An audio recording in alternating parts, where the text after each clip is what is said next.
brother. Daan tayo ng tunnel ng San Pedro. Itong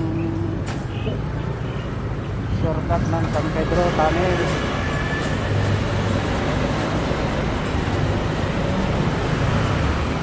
Isang sasakyan lang ang kasya, hindi pwedeng may kasalubong. Kaya pagdating sa kabila, nag-aantay. Ito. Ito hindi masyadong mahaba.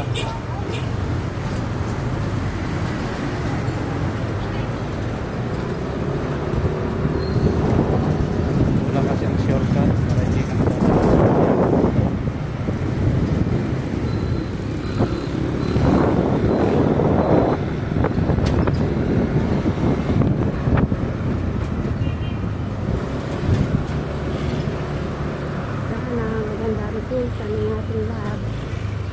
sana nga magandang magiging resulta sa Friday pa malalaman